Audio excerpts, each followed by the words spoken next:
Now 6 o'clock.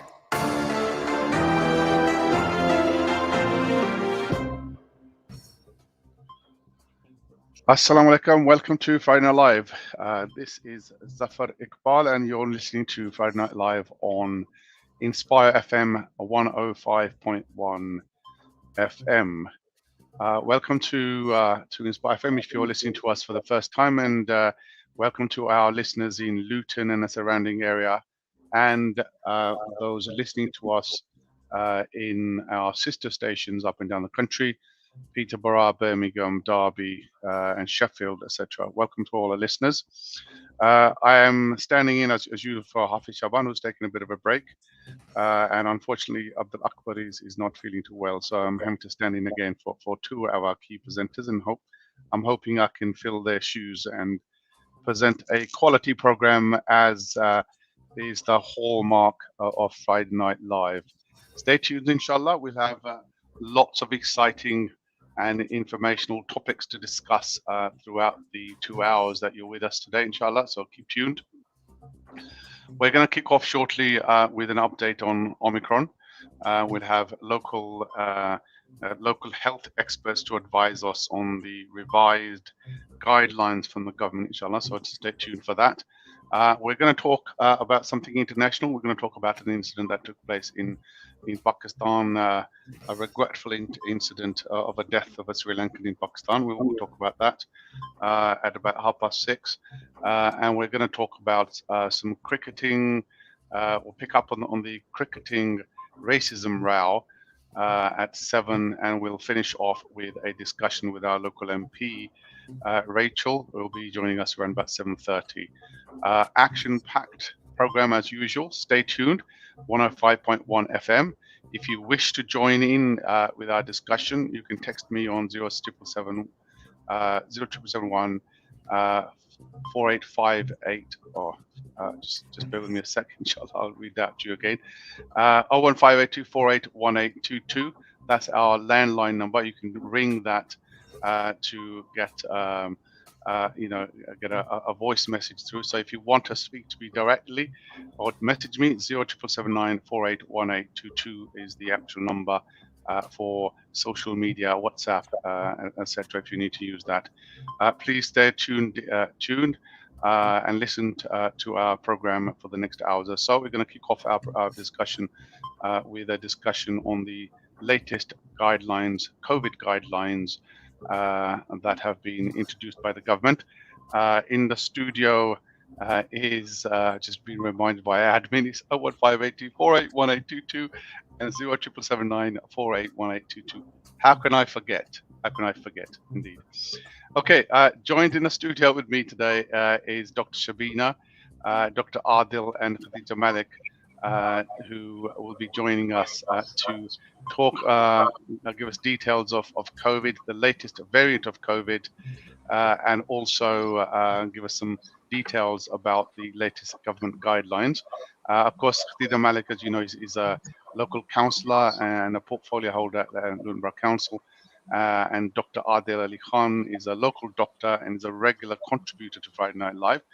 And Dr. Shabina Asad is from Salam Radio. Welcome to you all. Assalamu alaikum. Thank you for joining me today, inshallah. So we're gonna kick off. I guess people would be familiar with Omicron, which is the latest, I guess, variant of the COVID virus.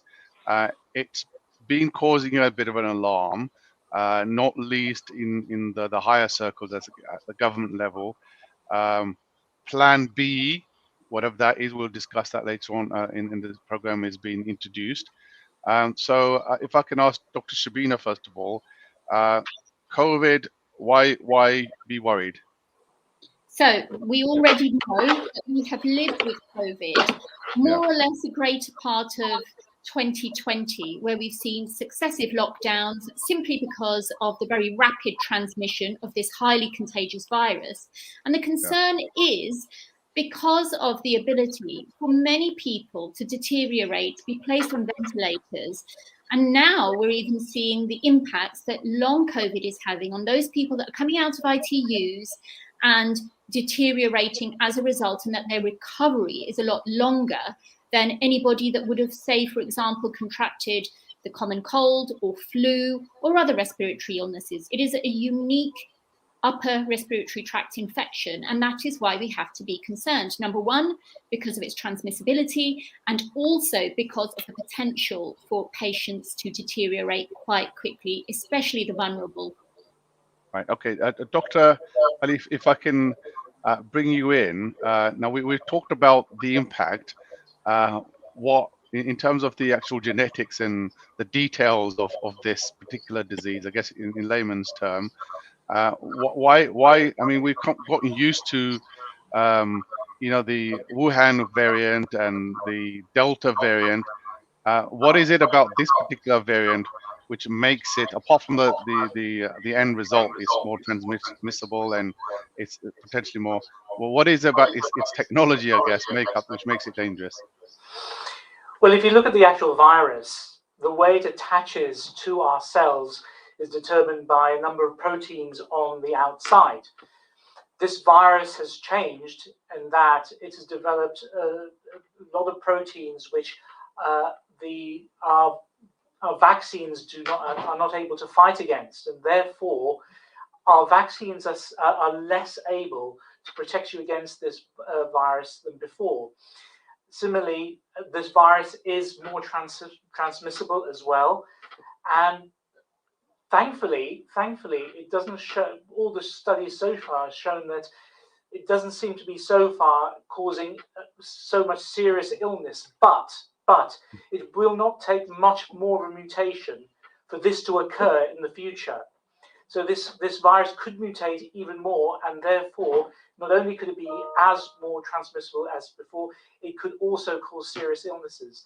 Now, the problem is that even though that the numbers of people going to hospital with COVID, with serious illnesses related to COVID, aren't as much as before, don't forget we are already inundated in the NHS by serious cases. There's such a backlog of cases, so it doesn't take even a slight spike in the local population to have a slight rise in the number of cases and hospital admissions to cause so many more people to be affected in that they're not going to get to be able to see their doctors in the hospital. They're not going to be able to, their appointments, follow-up appointments to hospitals will be delayed even more further than before. So this is a huge knock-on effect. And Dr. Shabina is absolutely correct. It's not only the people suffering from COVID, it's the people suffering from long COVID. The physical effects and also the psychological effects that this is causing to our community is incredible, and it's great, and it's tangible as well. We're seeing it as doctors every single day now, every single day. Mm-hmm. So, Dr. Shabina, if I can pick up on the vaccine, the effectiveness of the vaccine point that Dr. Adil has made. So I guess the vaccines were targeting a particular area of this virus or particular makeup of this virus, and that particular makeup is now changed because this virus has mutated or changed its shape or whatever, and it's making the vaccines redundant or less effective, or what's the position? You're on mute.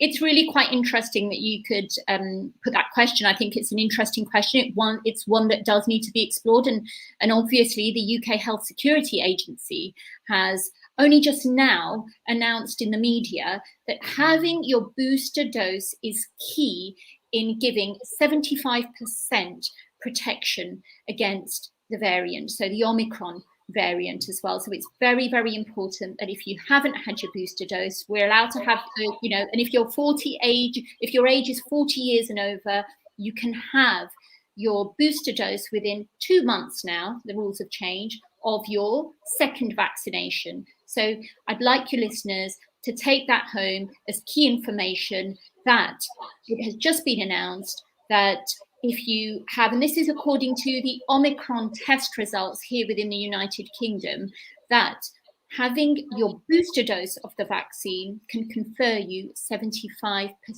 protection, which is still quite significant if you compare it to other vaccinations, for example, against the flu.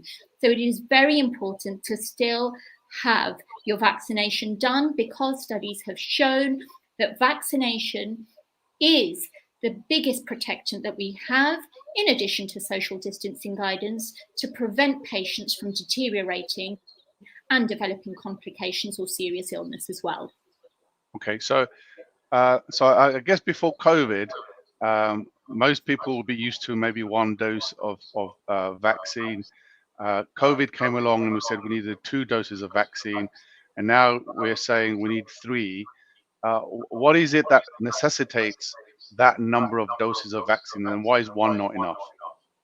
The reason being that studies that have been carried out with the evolving variants that have come to our attention have actually demonstrated that the protection decreases after a certain while, and that's for the different vaccinations that we have.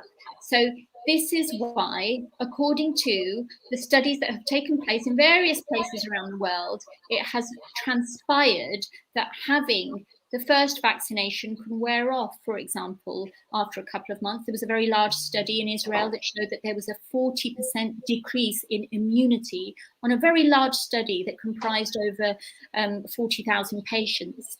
And that was after 6 months of having the first dose.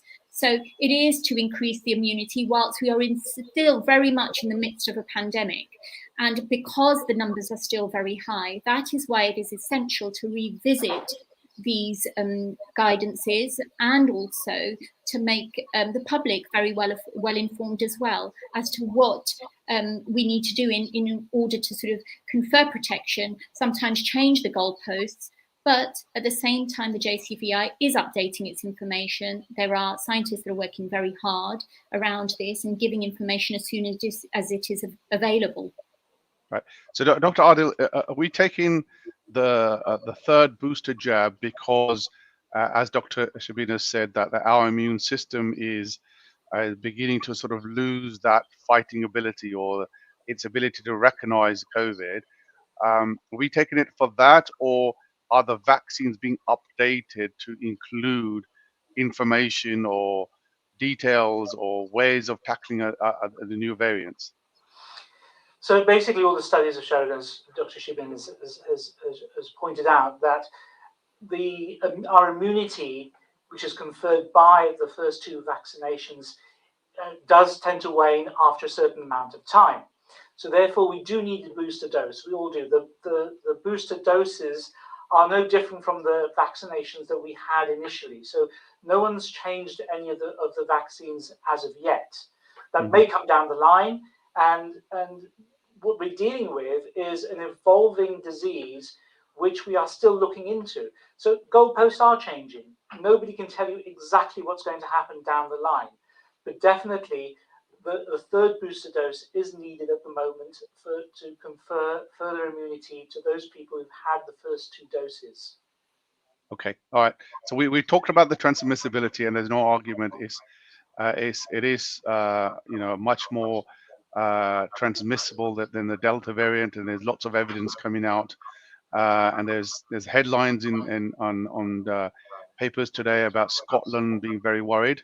I think that they use the term tsunami of cases, basically flooding the hospitals, etc. But just go back. I think you might have touched on this already, but we'll go back on the impact of this. Is there any studies to indicate that this is more lethal, right, than the previous versions? I think all the studies in South Africa so far, and Dr. Sharina might correct me if I'm wrong, they haven't shown that this is any more lethal than the previous illnesses. But one thing you've got to realize that South Africa has generally a younger population than we do, and they live in a country which is where the population is far more spread out. We have a population which is older, and we live in far more concentrated areas than South Africa. But even so, what we've got to remember, this is a new variant, and this could change again. So we cannot drop our guards. We have to be very, very proactive in everything we're doing. Indeed. Okay. If I can bring Councillor Khadija Malik to the discussion, talk about the new guidelines, I guess, the government's issued.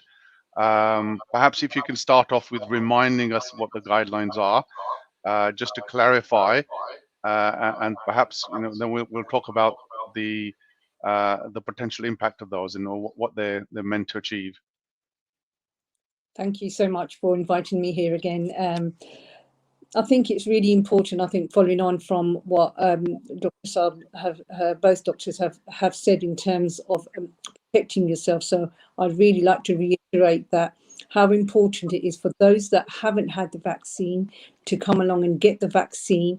If you've had your first dose, come along and have your second dose. And if you've had your both doses, come along and have your booster.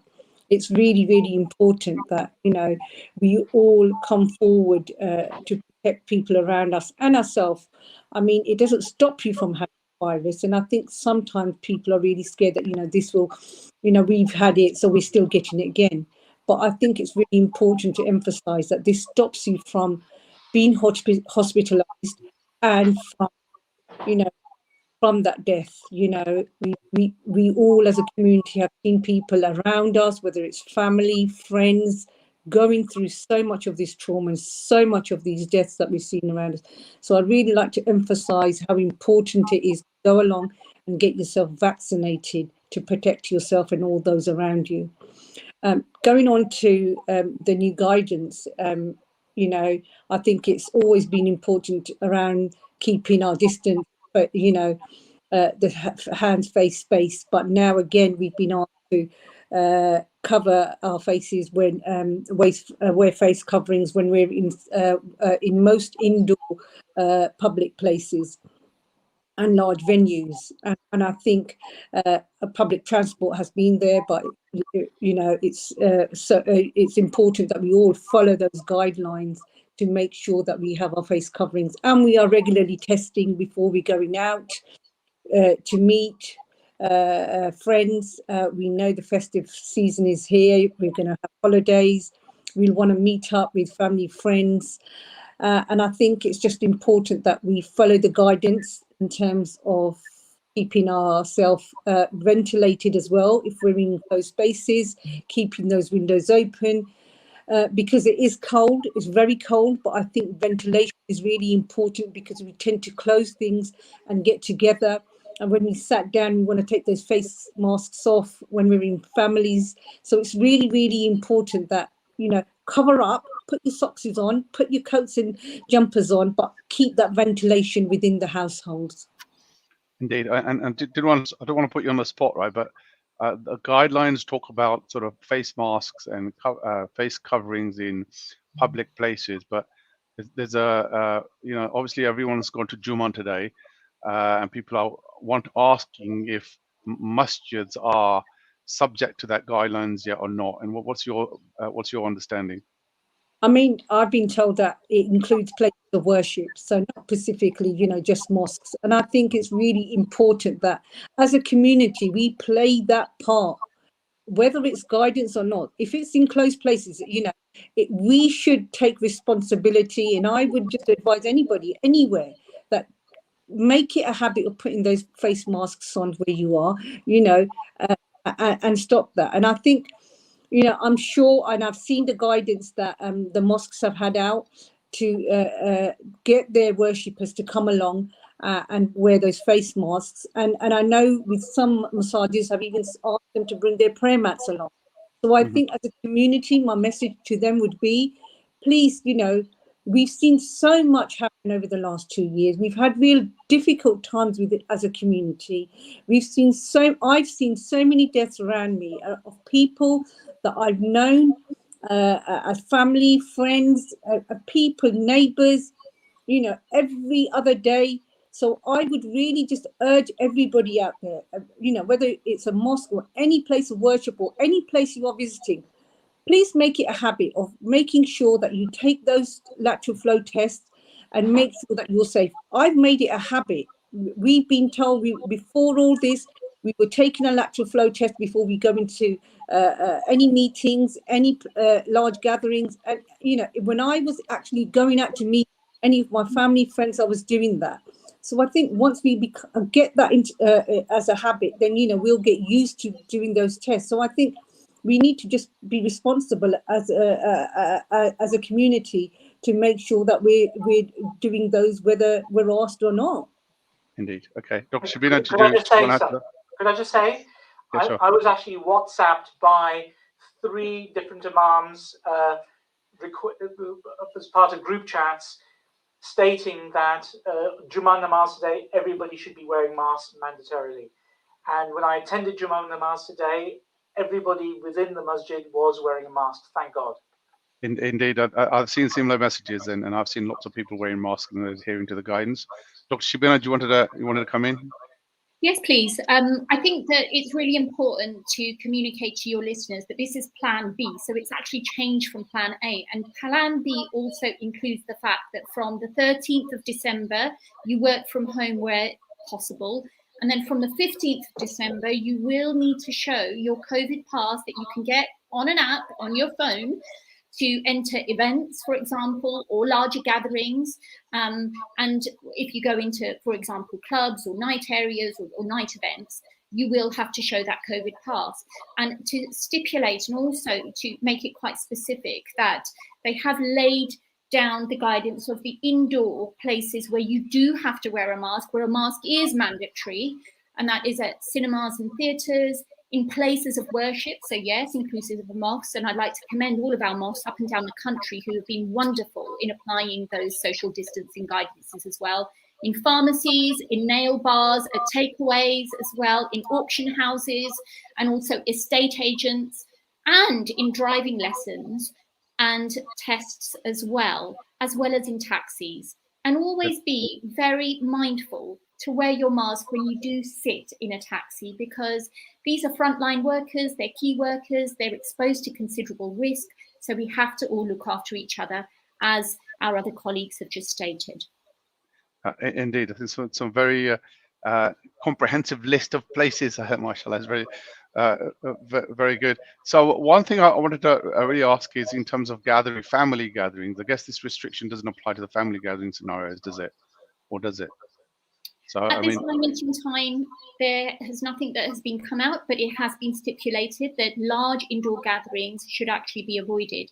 And again, there is the prediction that at the rate of transmission of the Omicron variant, we may see up to 1 million cases of the Omicron variant at the end of the month within the United Kingdom. So an urgent COBRA meeting is being hosted by the government as we speak, and we may see further restrictions. So I would suggest that it's very important to keep the antennae afloat and listen out for those changes, most certainly.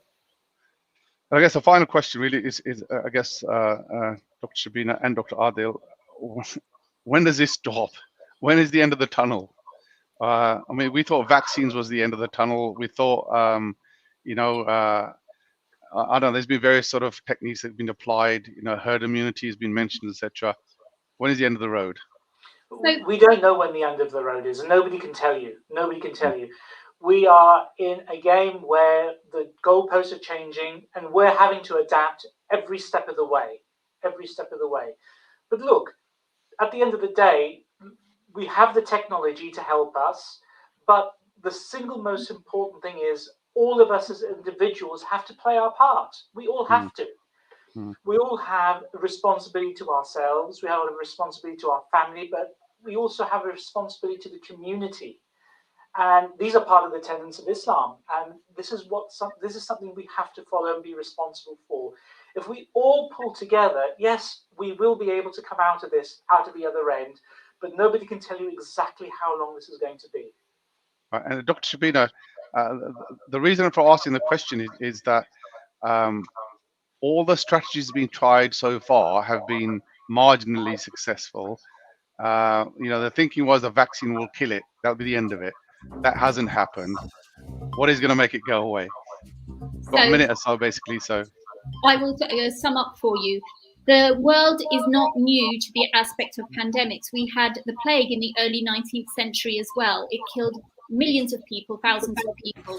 We have to adopt measures to make ourselves safe, but we may have to live with this pandemic. It may fizzle out and become as minor as the common cold, but we have to understand that taking those steps in terms of its transmissibility, the responsibility, like my colleagues have said, lie with ourselves. So it is going to be a natural thing that we see. We may see successive pandemics, but we have to learn to live with this, because I don't think it's going away tomorrow. Right. Thank you, Dr. Shabina, Dr. Adil, and Councillor Khadija Malik for your contribution today. I've certainly learned a lot, and hopefully we'll speak again on other occasions. Thank you. Jazakallah khair. Assalamu alaikum. Thank you very much. Listeners, we're going to take a short break. We're going to be back after the break to have a discussion around another fascinating topic. Stay tuned. Stay listening to 105.1 FM. Stay tuned to Friday Night Live. Jazakallah, and see you after the break.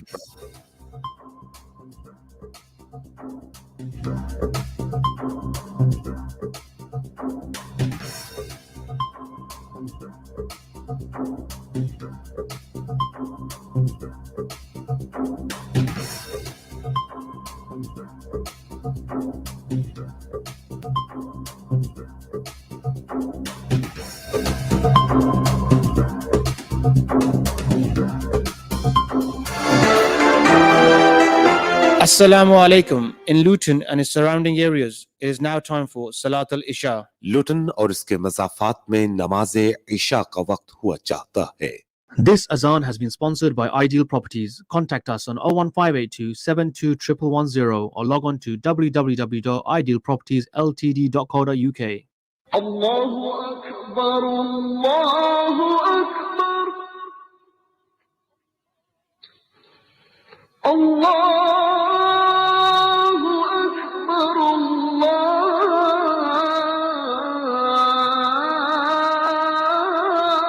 Akbar.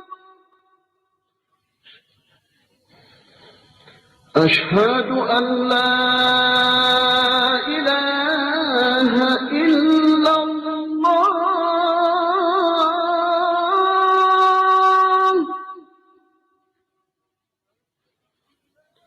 أشهد أن لا إله إلا الله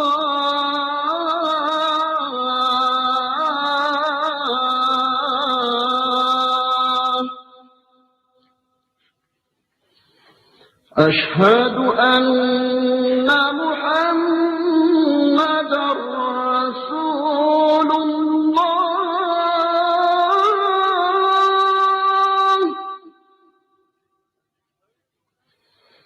أشهد أن محمدًا رسول الله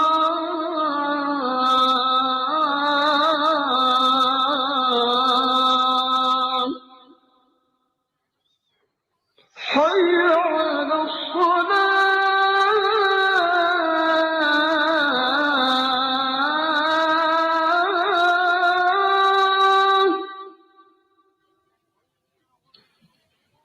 حي على الصلاة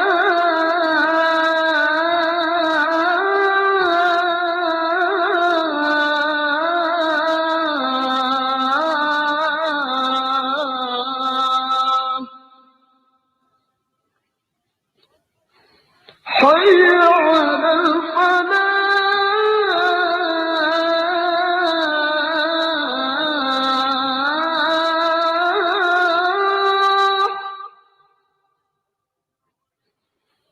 حي على الفلاح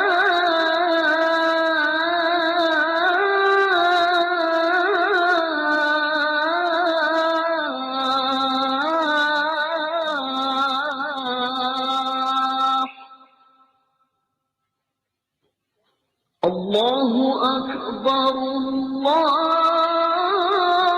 أكبر لا إله إلا الله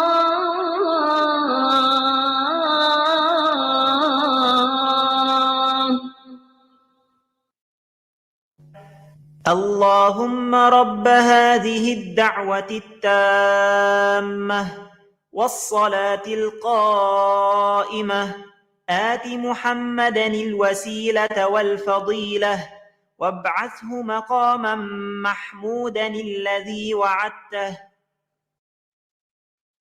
Would you like to sponsor the Azan? If so, give us a call on 01582 481 810 or email us on info@inspirefm.org.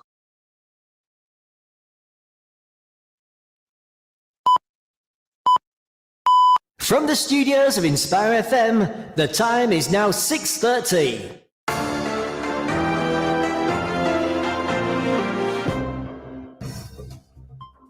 Assalamu alaikum, welcome back. You're listening to Friday Night Live. My name is Zafar Iqbal, and you're listening to Inspire FM 105.1 FM. This is Friday Night Live. As I said, it's 6:30, 10th of December 2021. Before the break, we were talking about the new variant of Corona, and we were talking to a number of distinguished guests, including Councillor Khatija Malik, who's the portfolio holder for health at Luton Council, Dr. Adil Ali Khan, local doctor, and Dr. Shabina Asad Hume, who's a presenter at Salam Radio. And I guess the key message that came out the discussion is that new Omicron variant of the coronavirus disease. It's a lot more transmissible, i.e. spreads a lot quicker from person to person than other variants that have been around so far. And the message is to get vaccinated. So if you've not had any vaccinations at all, get your first vaccination. If you had your first one, go along and get your second vaccination. And if not, then your booster vaccination, your third vaccination, as soon as you can. And the results released recently seems to indicate that you get at least 75% protection from this latest variant if you've had all three booster, three jabs, effectively three vaccine shots, effectively. So that's the advice that came out from our distinguished guests, and be encouraging everyone to follow suit. So I've been having conversations with people that I know and from out of this town, and in some ways we're very fortunate in town because there are lots of facilities where you can simply walk in and get vaccinated, which is not necessarily available in other places. So it's very easy. We're very fortunate. So get vaccinated is the message that's coming from our learned doctors that were on the call on the program a little bit earlier. We want to move on to our next topic, and that topic is around an incident, a shocking incident which took place in Pakistan. Some of you might have read about it in in the national papers and international papers.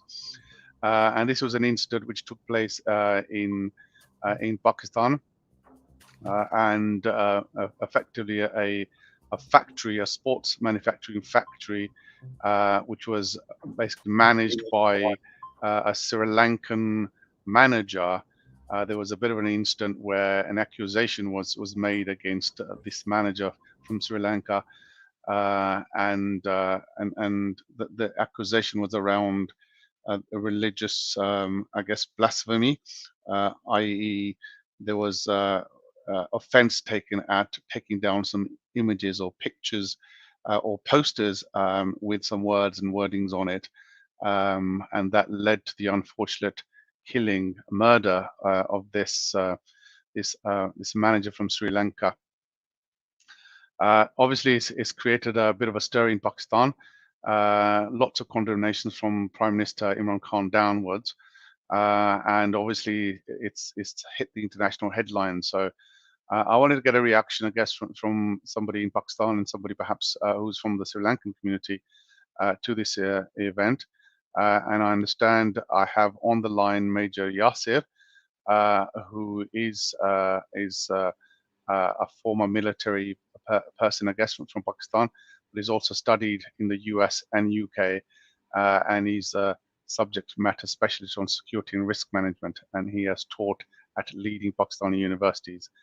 Can I welcome Major Yasir Janjua.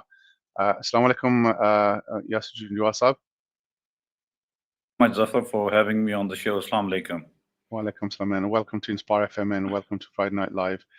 Obviously, a truly shocking incident. It's been covered quite widely in the Pakistani press and also in the international press. Quite rightly, condemnations from Imran Khan downwards. But I just wanted to first of all get some facts. Headlines and newspaper stories perhaps don't give you the full story of what's happened. But from your perspective, what happened and how did this transpire and then spiral out of control?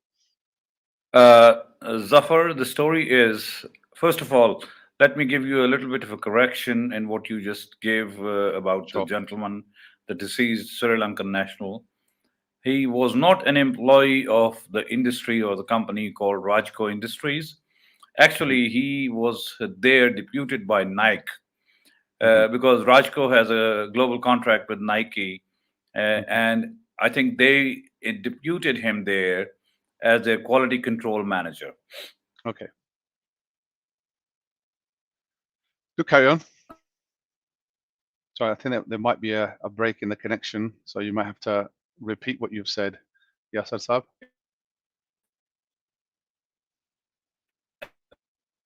Okay. So you may have to try and get a better connection, Yasir Saab. I think the connection is dropping.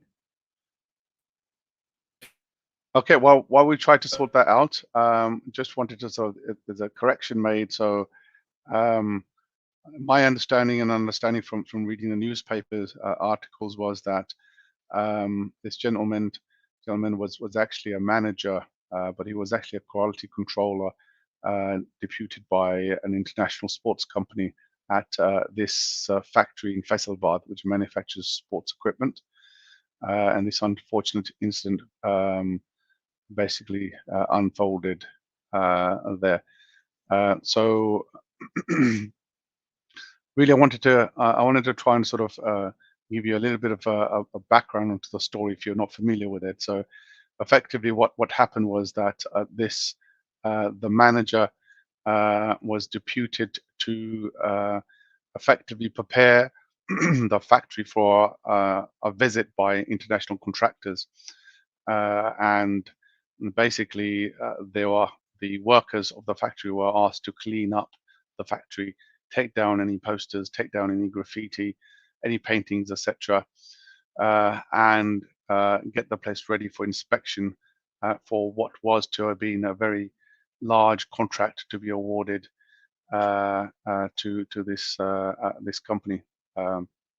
So as it transpires that in the process of cleaning this this factory, there were obviously some graffiti and well, I'll actually ask Yasir Saab to continue that. So Yasir Saab, I was filling in with the knowledge that I have about the report.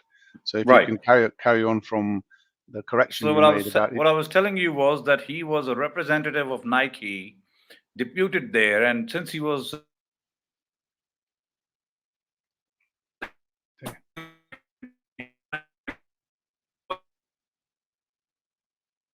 that caused maybe some irritation between the parties, and he was obviously not looked at by some of the people very favorably. So on that particular fateful day, there was supposed to be a visit by a foreign delegation, supposedly, and he was trying to ensure that things were cleaned up or things were okay for the visit of, let's say, somebody from Nike was visiting. So in that process, he did remove a poster.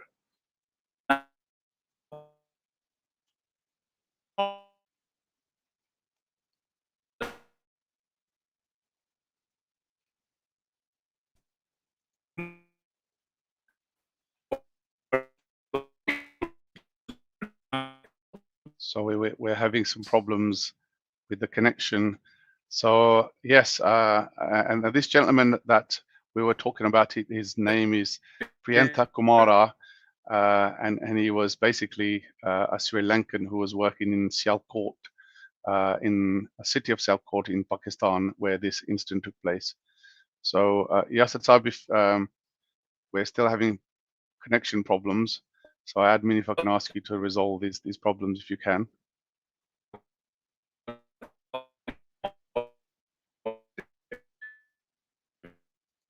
Okay, we're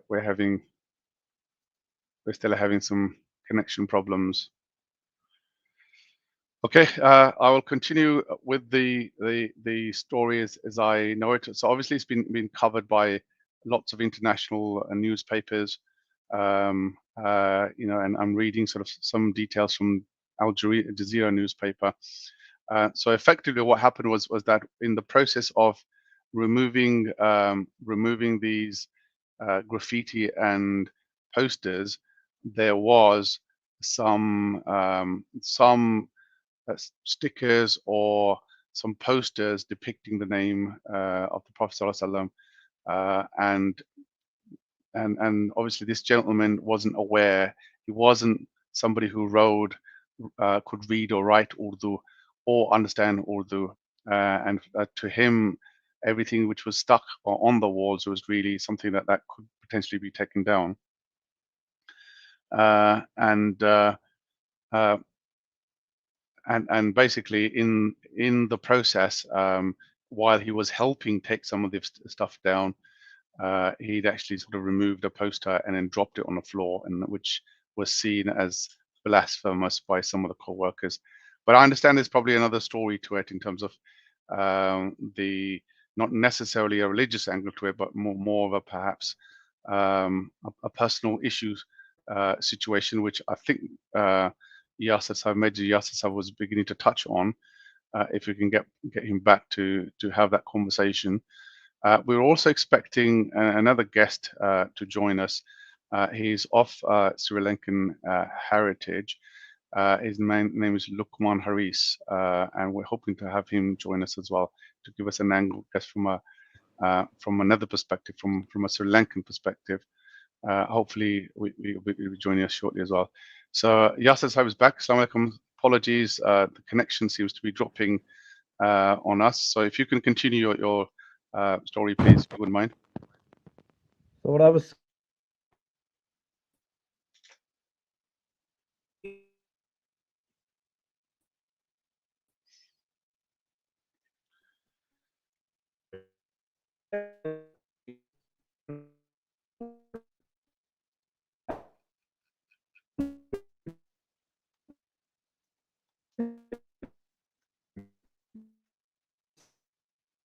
Right, I think we're going to have to continue. Yasir Saab's connection is quite poor. We're unable to sustain the connection, so we're going to have to continue, I'm afraid.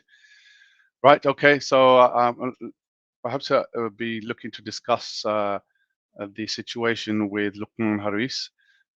He's a UK-based Sri Lankan human rights activist who writes regularly for journals in Sri Lankan affairs and international politics. So perhaps we can have a discussion with him. He'll be joining us shortly. Admin are trying to get him on the line to have that conversation with him. So I'll continue with what I know about the story from what research I've done.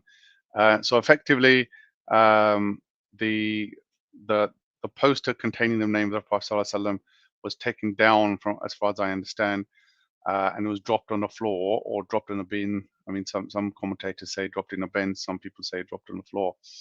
And that was deemed as disrespectful, and the workforce basically took it upon themselves to correct the situation, quote unquote, correct the situation.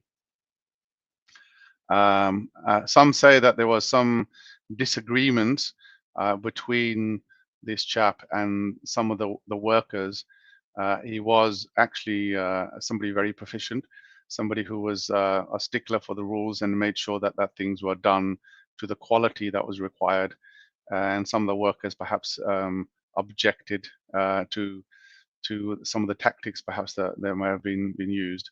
So there may have been a personal angle, but it transpired into a religious incident in which this poor man was basically his life was taken by a mob, an angry mob, and his body was burnt. So obviously, it's attracted lots of attention worldwide, and the Prime Minister of Pakistan, Imran Khan, has promised in full investigation and some actions to be taken. Can I welcome Luqman Haris to Inspire FM? Assalamu alaikum, Luqman Sahab. Welcome to Friday Night Live. I think you're on mute, so you might be on mute. I'm not getting your voice come across.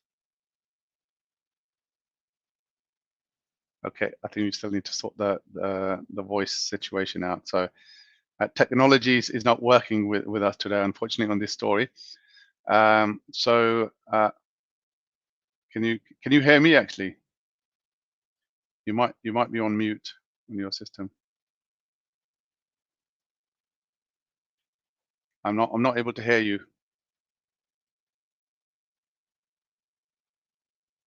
Okay, admin, can you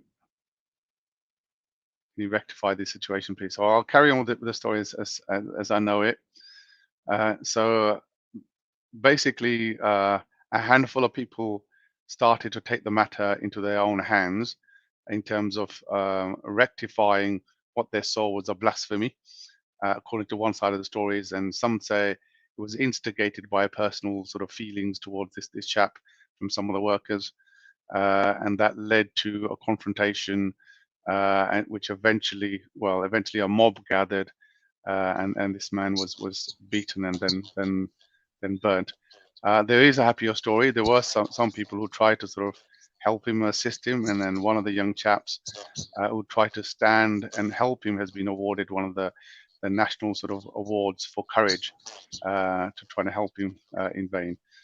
Welcome. I can hear you now, Luqman Sahib. So perhaps if you can have your views on the events from I guess from a Sri Lankan perspective. Yes. Now, Jazakallah Khair for joining me in on this. Our take on the issue is what happened in Pakistan, of course, was inexcusable and a terrible tragedy. And from the point of view of as a British Sri Lankan of heritage, I was wondering whether this is something that should be taken out of the context of what is happening all over the world, right? There are lots of things, and one of the worst the challenges that we are having as a world as a whole is the challenge of this threat of this extremism that's going on. There are a lot of stories or conspiracy theories that are coming up, what happened, what made them to do what they did. But the fact remains that lynching happened, and unfortunately, lynching is not something which is alien or foreign to this area, South Asian region. Indeed. Yeah. You can see that was happening not only in Pakistan, but even in India. And if you want more details, I can give you details of what happened even in Sri Lanka. Now, the issue here is that what happened here now did happen not because he was a Sri Lankan or a Sri Lankan Buddhist. It happened. It would have. He died as any other person living in that country would have, if there was a historically, murderous crowd bent on harming someone at that point for whatever reason.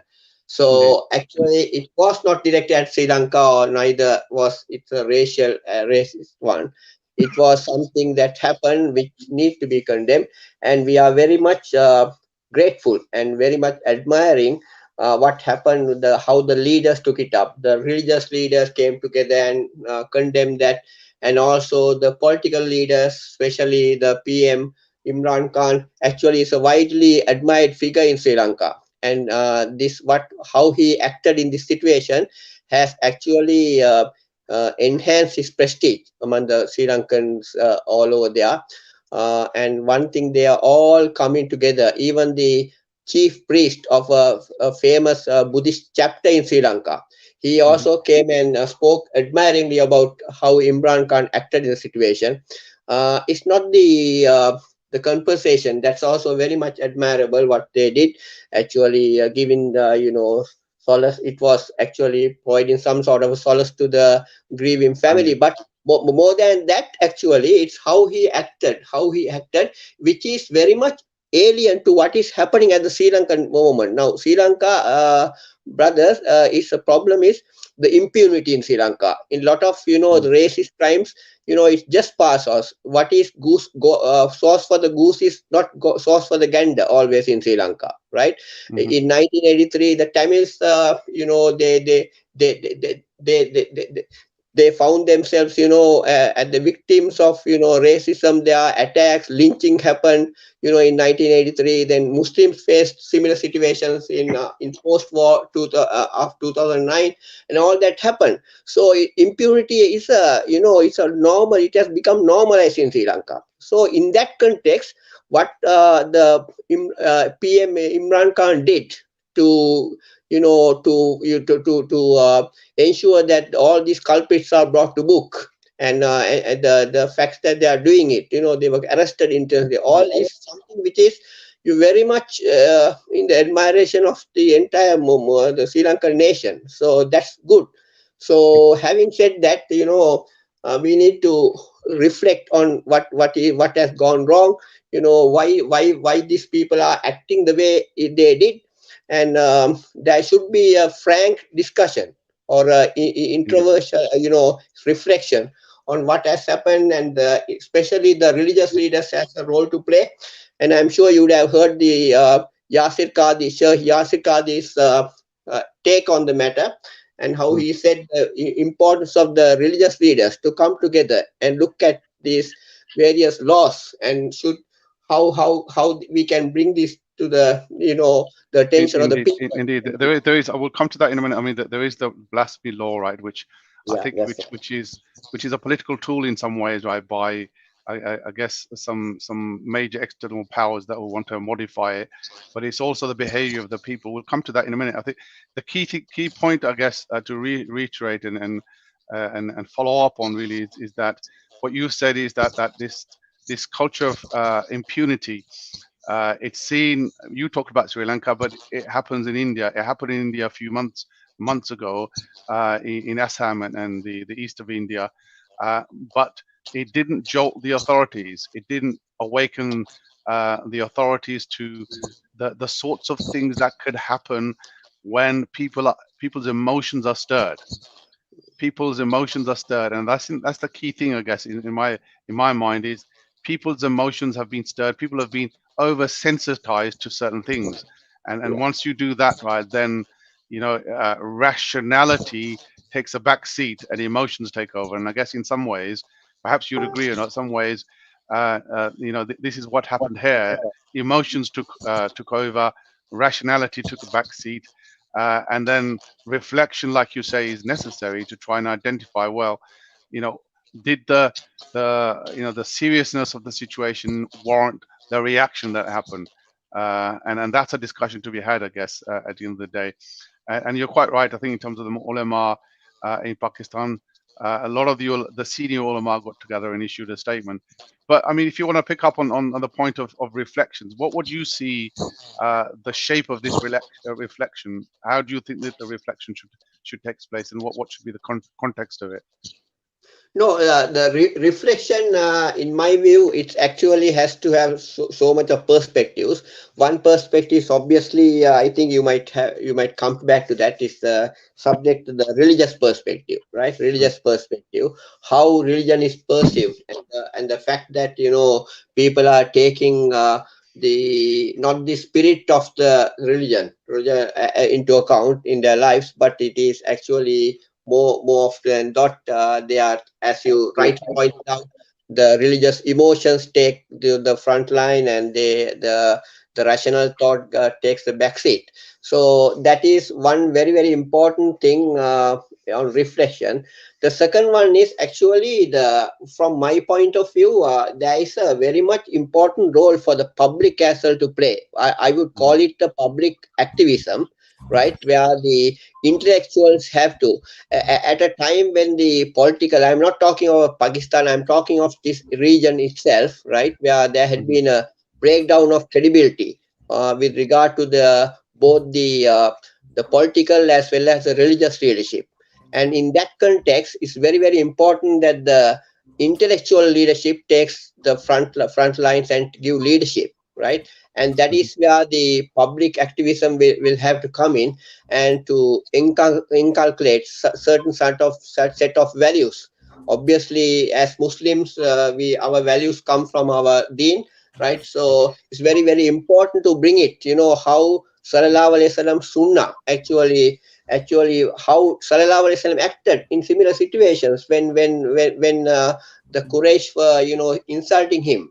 How did he act, right? So all that should come from Quran and Sunnah, obviously. So we have a beautiful religion, beautiful culture, beautiful civilization, but those values have gone into the backseat, and we are actually given to the various types of extremist things, which Rasul Sallallahu Alaihi Wasallam himself has condemned. So what I'm trying to say is a time up for the intellectual leadership, all hues, this one, to come up. And also there's another thing that I want to bring about here, the need for, what is called the progressive element movements to come together, beyond racial and religious divides. Very, very important. I'm going to have to, I'm running out of time, so I think it's been a good discussion. I wish I had you earlier on so we could carry on. I think I'm really enjoying the discussion so far. Jazakallah khair, Luqman Saab. Hopefully, inshallah, we carry on the discussion some other occasion. But today, assalamu alaikum and jazakallah khair for your contribution. Listeners, we're going to take a short break and we'll be back right after these messages. This program will continue after the break. Continue listening to Inspire FM. Inspire FM. Inspire 105.1 FM.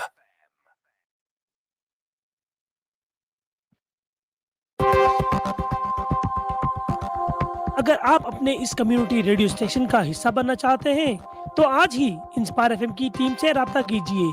Phone करने के लिए 01582481810 या फिर email कीजिए info@inspirefm.org। Inspire FM, आपका अपना radio station.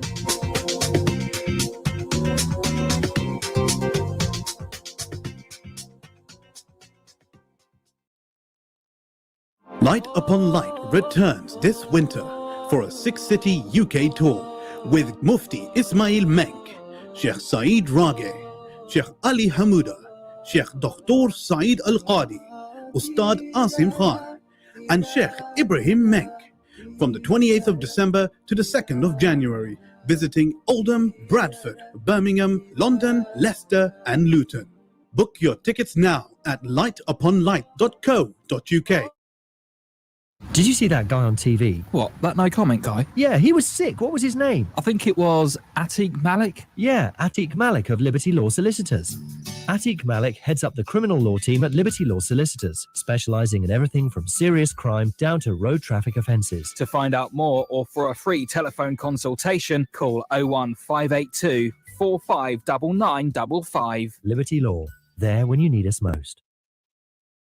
Crescent Hall, a large, elegant venue in the heart of Luton. As well as a grand banqueting hall, Crescent Hall provides you with kitchen facilities, a bridal room, a family room, as well as a prayer room. Ideal for conferences, weddings, mehndi and engagement parties. We have ample parking for guests. Our rates are highly competitive. Contact us today for a personalised quote. Call us on 01582 72 33 86. For further information, visit us at www.crescenthall.co.uk or email us at info@crescenthall.co.uk. Crescent Hall, adding comfort and style to your event. Assalamu alaikum wa rahmatullah. Bismillahir Rahmanir Rahim. قال النبي صلى الله عليه وسلم من تمسك بسنتي عند فساد أمتي فله أجر 100 شهيد. That whoever holds tight my sunnah when there is corruption in my ummah, for him will be the reward of 100 martyrs. It doesn't take much to bring some difference. You give some change, which makes a change. Because nothing gets mileage like a charity. Just a little change turns into a chain. And before we know it, the results are massive. So give a little to make a big difference. For donations, call now UKIM 0207 387 2157.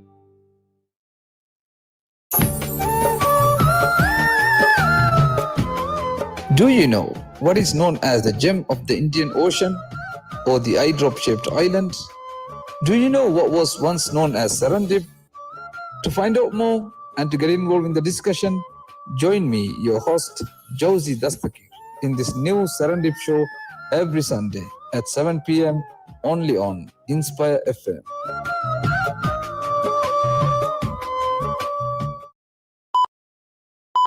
From the studios of Inspire FM, the time is now 7 o'clock.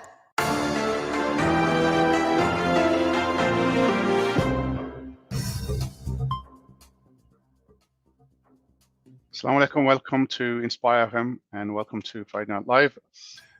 My name is Zafar Iqbal and you're listening to Inspire FM 105.1 FM.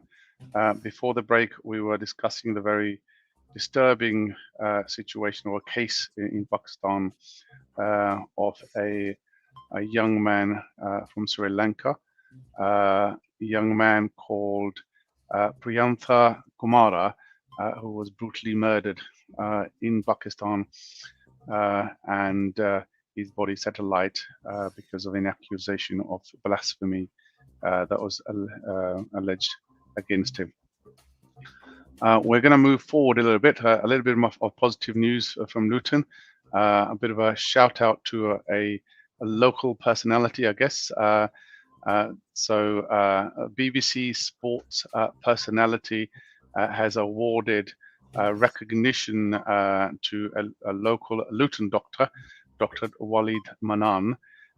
He runs an exercise health type of social media based organization, and the BBC have decided to sort of recognize him for that.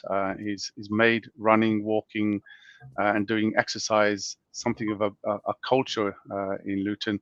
A lot of people that I know have taken it up and are doing lots of walking and running around the town, if not cycling. So Dr. Walid Manan, 47, he set up a social media-based organization called Revolution in Luton to support anyone who finds sport culturally sensitive, impractical, or unaffordable. He currently has 400 members who regularly take part in activities. Congratulations, Dr. Walid. Well done, and Luton is proud of you. Thank you. Right. Okay. Another positive story. A young lad who seems to have broken, perhaps not the first, perhaps the first youngster of British Asian heritage, Zidane Iqbal. He seems to have broken the Premier League glass ceiling and managed to get into Manchester United's club. He played his first game in Europe this week, and his contribution has been highlighted in many of the papers. So well done, Zidane Iqbal. So Zidane Iqbal is from born in Manchester, to Pakistani and Iraqi parents, and I guess he's waiting for the England call up. He has been called up by Iraq. Iraq has been knocking on his door quite regularly, and apparently he's played a number of games for Iraq. But it's a pity because we'd like to see him in the England shirt. Well done, Zidane, and congratulations to you for making it into the team, Manchester United team. Okay, moving on. I guess we're going to pick up another sporting story which has been in the headlines for many months, and this story is not about football, but it's about cricket, and it's putting a slightly different complexion on the reputation of cricket. Cricket being a home of the gentleman at one stage, but it's now seen as home of racism, and basically some allegations and accusations and testimony has been given by Azim Rafiq against his fellow players, cricket players at Yorkshire Cricket Club. And these have been hitting the headlines for the last few months or so, and the accusations, some of which are quite quite disturbing, I have to say. Some testimony, the testimony obviously has been corroborated by a number of players at Yorkshire and also Essex too. But incidents like, for example, players have been urinated on, or prayer mats have been used as cleaning rags. Really disturbing, and really can't be sort of something that we can put down to banter or joking or etc. So this is the story we wanted to touch on, and we're going to be hopefully joined by a representative of the commission that's been set up to investigate these allegations, so we can talk a little bit more about the details. So we're hoping to get hold of Cindy Butts, who's a chair at the Independent Commission for Equality in Cricket, who I guess is investigating the matter further. So we're hoping to have her join shortly. In the meantime, if you haven't been following the story, if you haven't sort of, it's been around quite some time, so it'd be surprising actually if you haven't sort of read about them or heard about these in the news, etc. So Azim Rafiq played for Yorkshire Cricket Club, and he played for Yorkshire Cricket Club some years ago, probably about almost 10 years ago or so. And he's now basically recounting his the experiences and the racism that he faced, some of which I think has been in some ways this has been put down as banter, but others, as I've mentioned, is a lot more disturbing, including some of the examples that I've given. So Rafiq has managed to highlight these situations. The MPs in Parliament have picked up on his testimony and some of the points he's made. There has been an inquiry in the House of Commons, and there have been people who are trying to sort of take some action. So there has been a replacement there out of the leadership at Yorkshire Cricket Council, and also there are other people who have been given some reprimand, I guess. Others have actually refuted and claimed that they haven't made those alleged claims, or those claims effectively, so they've refuted them. But there are some who are obviously sort of there's lots of evidence coming out some of those. So I believe I do have Cindy on the line. Cindy, welcome to Inspire FM and welcome to Friday Night Live. Thanks for having me. Thank you indeed. So I was just trying to sort of bring our listeners up to speed. I mean, I've done a very good job of it, but in essence, the impression that cricket had of our gentleman's game doesn't seem to be the case anymore. Would you agree with that? Well, I think everybody has seen over the last few weeks and months just how much cricket is facing a challenge. If it weren't for the bravery of Azim Rafiq talking so openly, eloquently about his experience, then everybody is now aware that cricket does face some challenges. That is there for all to see. Indeed, and I think in some of his testimony, I think he mentioned the fact that he was close to committing suicide, and while other senior England players sought to play it down. So there's a big gap between perceptions from those who are on the receiving end versus those who are meeting it out. Well, what's clear is, I mean, again, Azim Rafiq has been very open in talking about his experiences, but also how it's affected him and affected his family and his loved ones. And he has been incredibly brave in standing up and speaking out. And what we're really keen to do as a commission is to explore the experiences of people who have experienced discrimination, or indeed if they've had good experiences. That's why we've been set up to look at the issues, to try and understand exactly what's going on, and to propose solutions and recommendations when we report. We launched our survey on the 9th of November. We have received quite a substantial response. Over 2,000 people have responded thus far, and I'm really keen to ensure that more people respond. Your listeners, if they are involved in cricket or have been involved in cricket in any capacity, or people that they know, I'm really encouraging them to come forward and to share their experiences through our survey, which can be accessed via the icec.com, and it closes on the 21st of December. Right, so you're from the Independent Commission for Equality in Cricket. Tell us a little bit more about how, and is this independent in the sense that it's a group of activists who've put it together? Are you acting at the behest of the cricket clubs, etc.?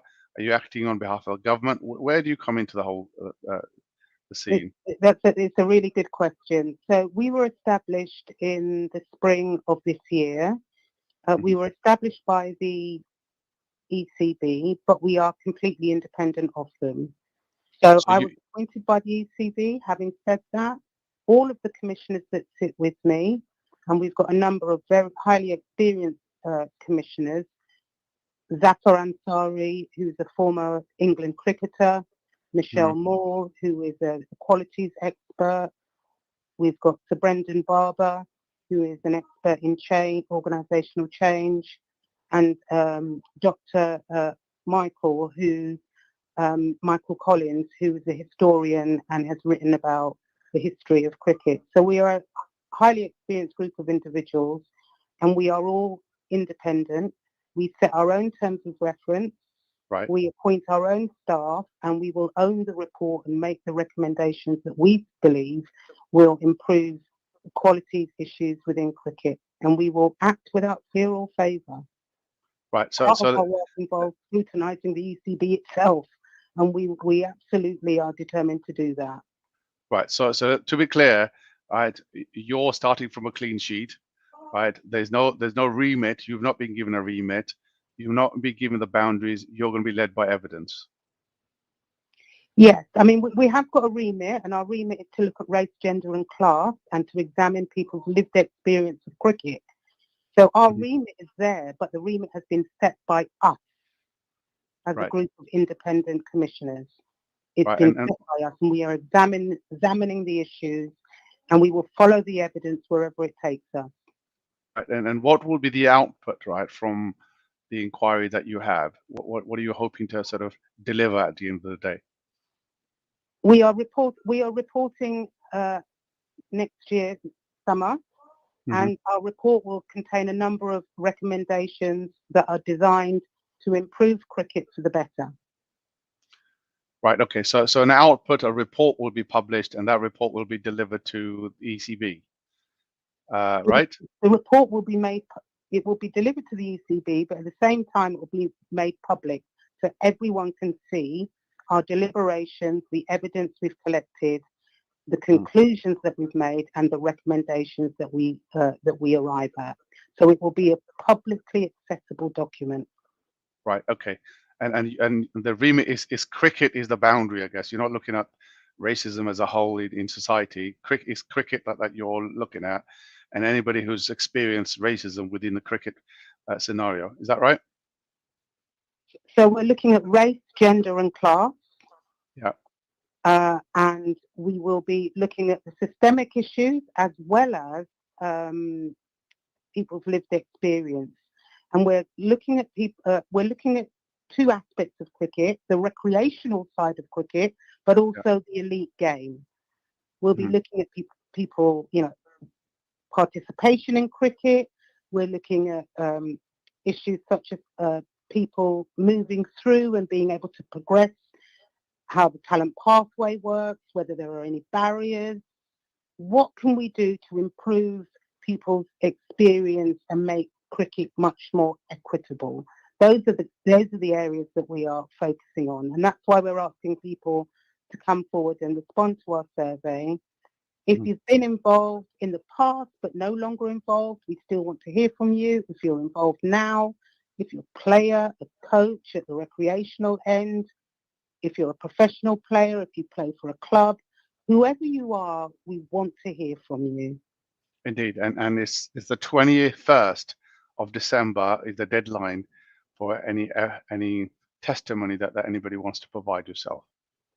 That's correct. It's 5 p.m. on the 21st of December. That's when it closes, and it can be accessed via the icec.com. Yeah, which is just about. Can I also just reassure people that people can give evidence confidentially and anonymously, because we absolutely recognise that talking about experiences of discrimination can be difficult, and if people don't want to be identified, they absolutely don't have to be. Indeed. So that's just the deadline is just over a week away, the 21st of December, and I'll be encouraging anybody who's been involved in cricket. I'm sure there's lots of people generally in society who have been experiencing racism and Islamophobia and other sort of discrimination. But the focus of this inquiry is around cricket and the sport of cricket, and I guess at the senior level. And also at the sort of the county level as well. So if you've been involved in all of that, if you want to go to the ECB website to take the survey, I'll be encouraging you to do that if you would like, listeners. So I guess you're not able to sort of give opinions at this stage. Perhaps started on the wrong footing. You're still at the evidence gathering stage, and you're keeping your mind open in terms of what whether there is I guess from an evidence-based point of view, whether the outcome is right. That's absolutely right. We're collating the evidence, and we're going to analyse that. Yeah. And we will follow the evidence wherever it takes us. We will not shy away from holding up a mirror to cricket and saying, this is what you look like, warts and all. We are absolutely determined to tell the story and share people's experiences of cricket in an honest and frank way, and arrive at sustainable, meaningful recommendations. Indeed, and I guess what the expectation is, depending on the outcome, the expectation is that, and I suspect the ECB is keen to try and limit the damage caused by these allegations. I guess the hope is that there will be some findings which will then be taken up by ECB, the county sort of crickets, etc., and they'll act on them. Just as a broader question, when we talk about the ECB, there is an impression that ECB is an all-encompassing body which covers every aspect of cricket in the UK. Is that a fair kind of like impression, or is it body looking at the national cricket only? No. The ECB is the governing body and the regulator and the promoter of cricket in England and Wales. Right, and within its remit is the, I guess, the behaviour of the county cricket organisations. Yes. So it obviously has a relationship with first class counties, of which there are 18. It has a role to play in regulating those organisations as well. Yes. Okay, indeed. So is there, I mean, you've given the message out to say, I guess, to encourage people to give evidence. I understand that you are limited in terms of the comments you could make. Perhaps I misread the kind of like where perhaps how much comments that perhaps you can make on this story. Obviously, it's a very emotive story for many of us who've been involved in some ways in cricket. But is there any final messages that you'd like to say around this report that you're putting together, or your evidence that you're gathering at all? Really, just to reiterate, the strength and the power of what we're able to say and what we're able to recommend really does rely on people coming forward. And it's just to encourage people to do that.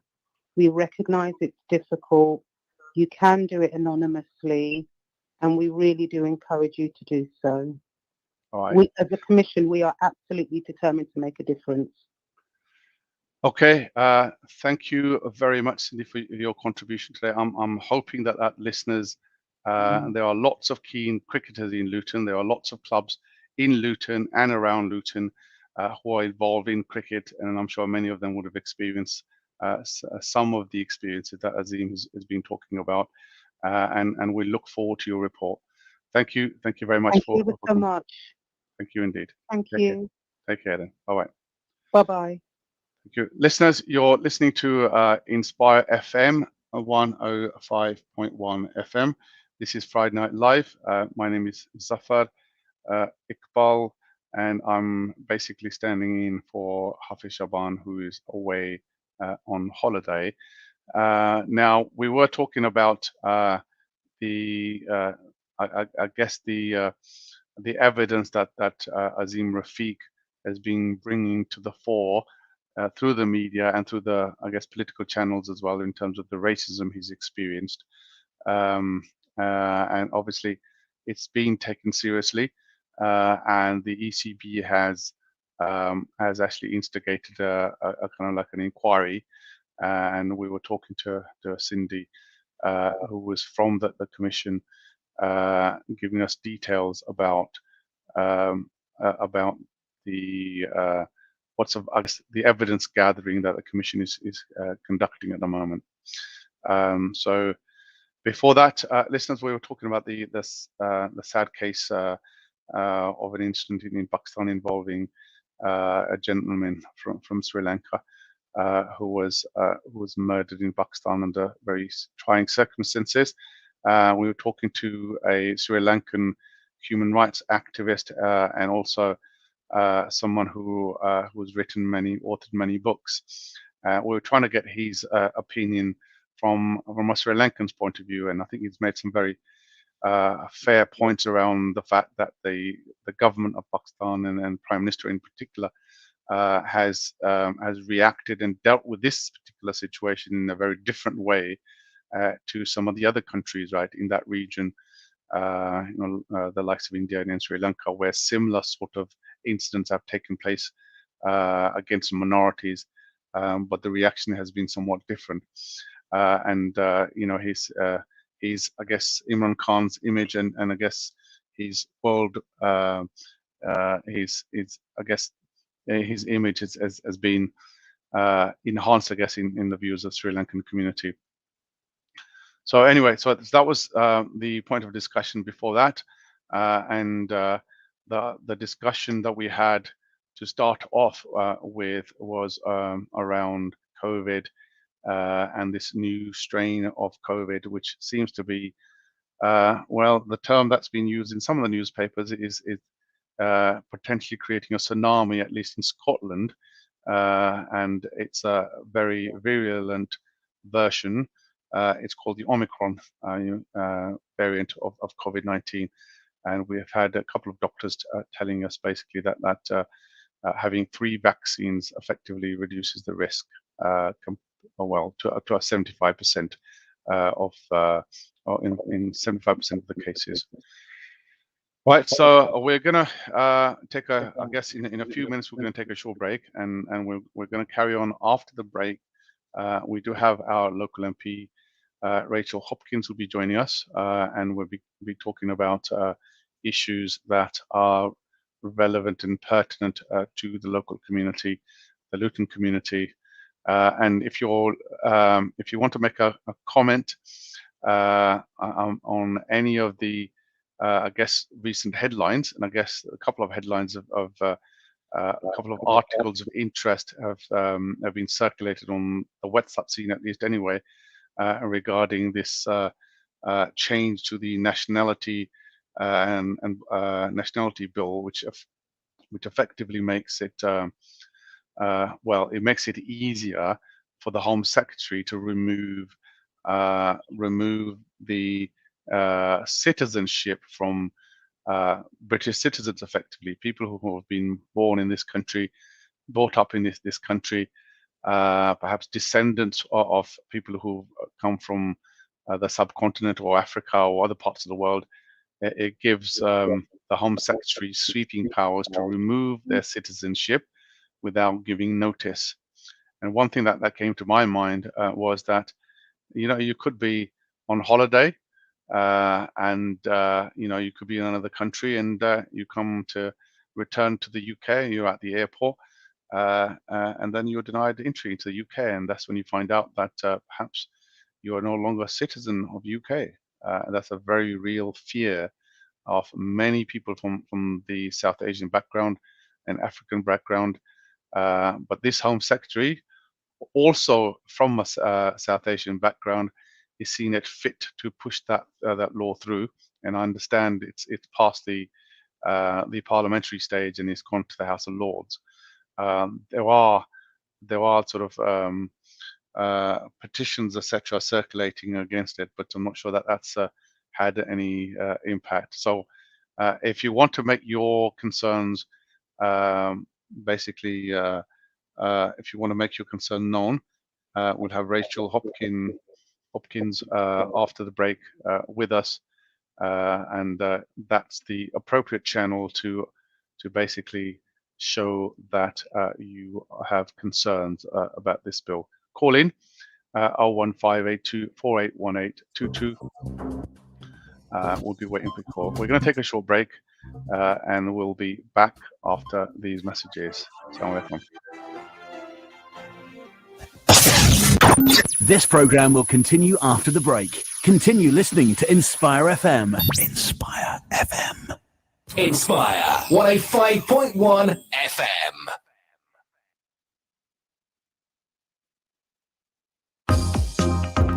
Assalamualaikum, my name is Shamshid Zaman. This is Atik, no comment, Malik. My name is Dawood Masood. Solly Martins. I am Thornton Glenn. I'm PC Hunter. My name is Mushtaq Koyas. My name is Sufyan Sadiq. My name is Chris Nichols. My name is Fahad Matin. I'm Kelvin Hopkins. Naseem Ayub. My name is Peter Adams. My name is Fahad. My name is Imran Clark. Castle Dave Taylor. My name is Sergeant Perry. My name is Riyad. This is your brother Raheem Jung. You are listening to Inspire FM 105.1. You know where to keep it tuned.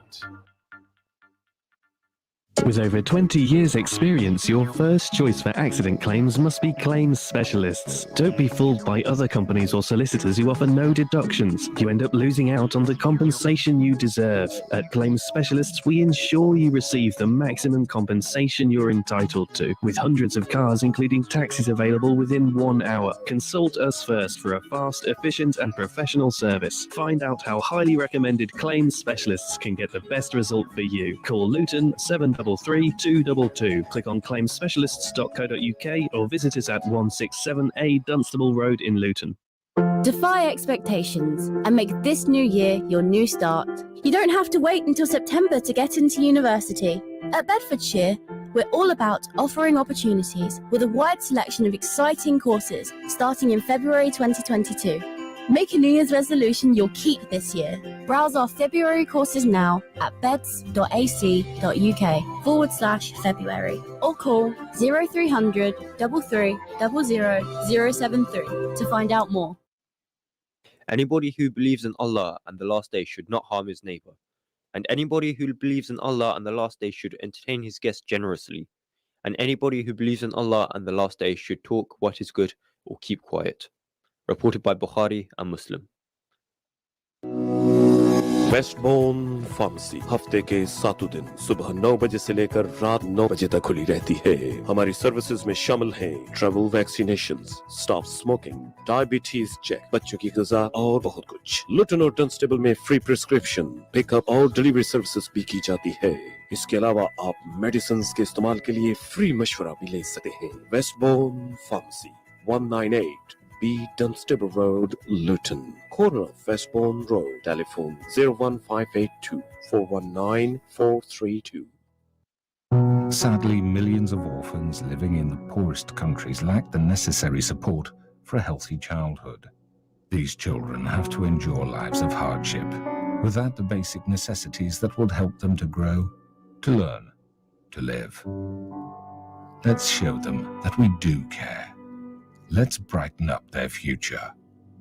Call 0161 225 0225 or visit humanappeal.org.uk. 1 in 4 people suffer from mental health issues. But in our community, it's a taboo. लोग क्या कहेंगे? ये तो साड़ी बेइज्जती है. Is Allah subhanahu wa ta'ala punishing me?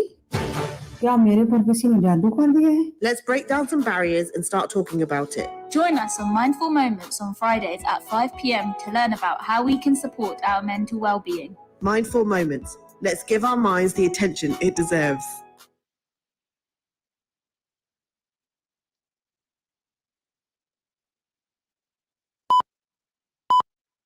From the studios of Inspire FM, the time is now 7:30.